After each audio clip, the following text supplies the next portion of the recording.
talk about the World Baseball Classic because it's been unbelievable so far. We're going to begin with one of the best stories of the year. 17-year-old Joseph Contreras pitching for Team Brazil. He's actually a student currently as we speak at Blessed Trinity High School. Can you imagine that emotion? And guess what he did? He forced Aaron Judge to hit into a double play. How unbelievable, Grant, was that moment? I mean, I don't know what you were doing at 17, but me, you couldn't have asked me to throw out the ceremonial first pitch at a baseball game. How do you go back to school after that? I don't even know, but I'll tell you this, and the funny thing, listening to that broadcast, was he was excited about this opportunity for some obvious reasons, but also he is a Vanderbilt commit who's going to go into the draft, and now he has that all too valuable StatCast data that teams can now maybe decide if he's their first-round pick. So incredibly excited for him. What an incredible opportunity. The guy's already a physical specimen up on the mound. I mean, it wasn't like he looked out of place there. The fastball certainly played, and he's got his dad's Vulcan changeup, Jose Contreras, who is a longtime major leaguer as well. I was just about to say, he looks at his dad for all the inspiration, so he knows what he's doing. But I seriously can't imagine going back to Blessed Trinity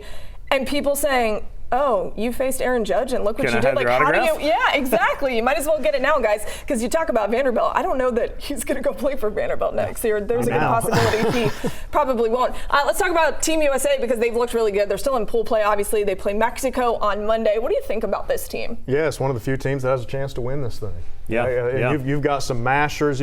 We'll see about if Scooble comes back and pitches again. Apparently that might be a possibility now. I mean, maybe he's having too much fun. Yeah, maybe. I mean, we'll see. But it's fun to watch these guys rake. Man, this lineup's awesome. Grant, what do you think about Team USA? It's definitely one of the better constructed teams. And I think Mark DeRosa has done a great job. He's got a very pro Braves or all former Braves coaching staff that he's got out there. But I mean, you've got guys that have done it at the highest level. Some of the best players in baseball. You got a guy that hit 60 homers last year, batting fifth for you.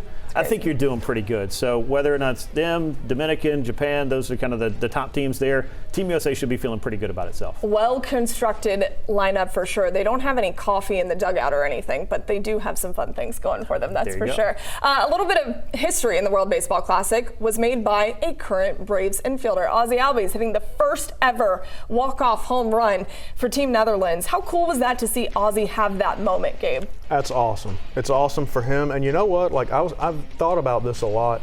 When Ozzie's done, when he's retired, I hope he gets appreciated because I do feel like he has been a bit underappreciated throughout the years. Sometimes he's overshadowed by some of his teammates, but that resume is going to be really, really impressive by the time he's done, and I certainly hope he gets credit for it.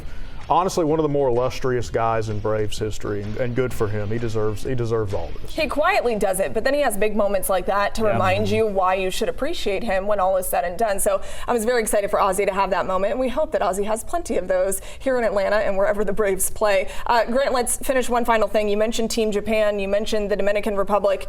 Is the DR the team to beat this year? I mean, if there is one to beat, I know Team USA wants to say it's us, but the Dominican Republic team is an embarrassment of riches. But they're not the only team that has those kinds of stars and big players. It's the depth, though. I mean, Team USA, I think, is the only team that can match them, maybe player for player. Yeah. I'm not going to rule out Japan because we saw how good they can be. But for anybody to give them a push beyond that, with all apologies to Ronald Acuna Jr., Venezuela, I think it's a pretty good team, too. But I think we're talking about the three top clubs. And for Team USA, it seems like Mark DeRosa and company, they push all the chips in the middle. They want this thing badly. So we'll see if they're able to come out on top. What a great moment to have baseball on the international stage. It's been a lot of fun so far. It's going to continue to be a lot of fun as well. Looking forward to seeing how far Team USA can go. And they could face either the DR or Japan in the finals. That would be the first time we see those matchups.